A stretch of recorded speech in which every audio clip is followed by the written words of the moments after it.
What's up, YouTube? This is Too Raw for TV. The Cleveland Cavaliers coming off an exhilarating but physically draining victory against the juggernaut Oklahoma City Thunder, who were coming off a 15-game winning streak of their own. The Cavs tonight playing the Raptors, who have been struggling, and this is the second of a back-to-back, and they were without Donovan Mitchell. So all of the ingredients were there for a letdown performance for the Cavs. And indeed, halfway through the third quarter, the Cavs found themselves down by almost double digits to the Toronto Raptors, who were shooting lights out. But the Cavs were able to turn it on, led by a season-high 40 points from Darius Garland, and they win 132-126 to extend their winning streak to 12 games and improve their overall record now to 33-4. The 33-4 ties them for the fifth best record in NBA history through 37 games. Cleveland also has the top home mark in the NBA at 20-1. Darius Garland's 40 points was also aided by Evan Mobley, who scored 21 points, grabbed 11 rebounds, and dished out 6 assists. As a matter of fact, the Cleveland Cavaliers had 5 players in double digit scoring. Jared Allen had 18 points, going on with 15 rebounds and 2 blocks on 8 of 9 shooting. Karis LeVert had 18 points on 6 of 12 from the field. And Max Strus came off the bench with 12 points, connecting on 4 of 7 from downtown. The Cavaliers hit 53% of their overall shots, 40% of their three-point attempts, and 80% from the free throw line. The Toronto Raptors absolutely were blistering from the field at 60% from the floor, 45% from downtown, but they only shot 46% from the free throw line, which in a very close game ultimately cost them what could have been an upset victory. I mean, the Cavaliers were out Donovan Mitchell, and the Cavaliers obviously fatigued from yesterday's barn burner of a game between the Thunder. They were not quite themselves, but are able to get the victory. The Toronto Raptors fall to 8-30 on the year.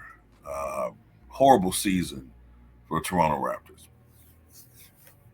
But let's talk about this for a second. So the Cavaliers are 33-4.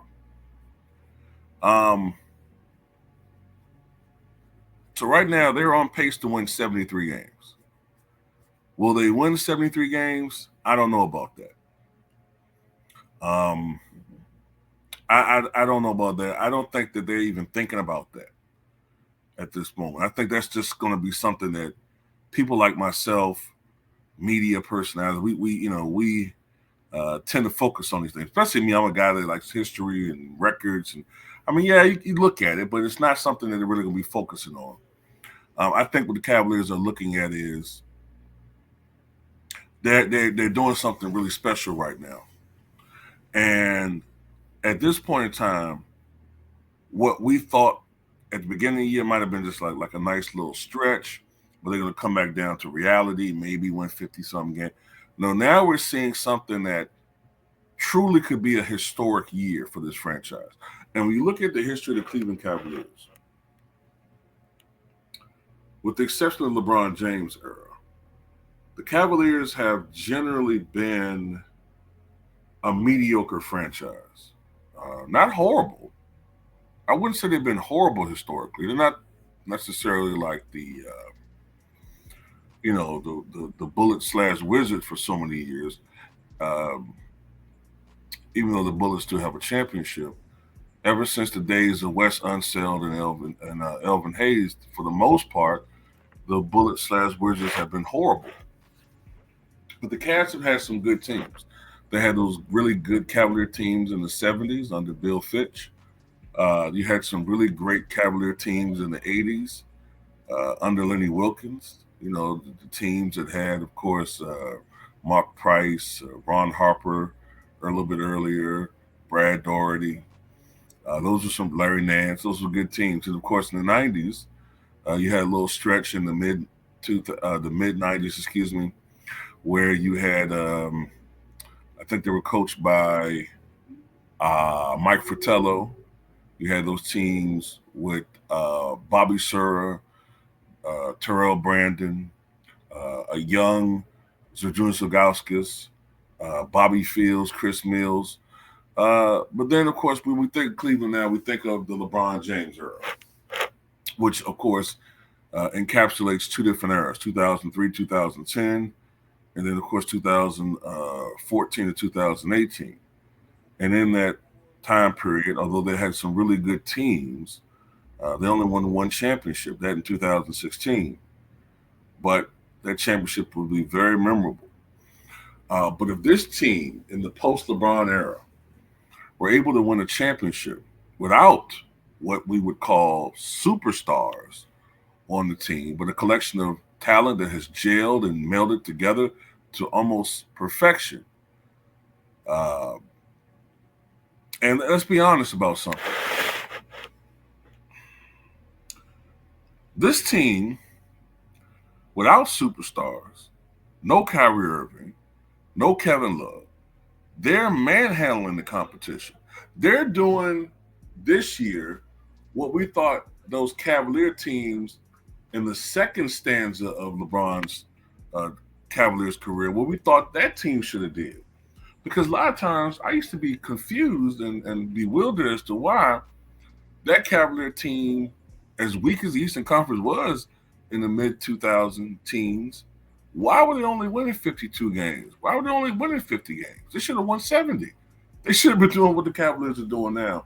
And by the way, the Cavaliers are going up against much stiffer competition in the Eastern Conference than LeBron Ramon James did. Remember, back in those days, the Cavs' only competition in the East were maybe Kyle Lowry and DeMar DeRozan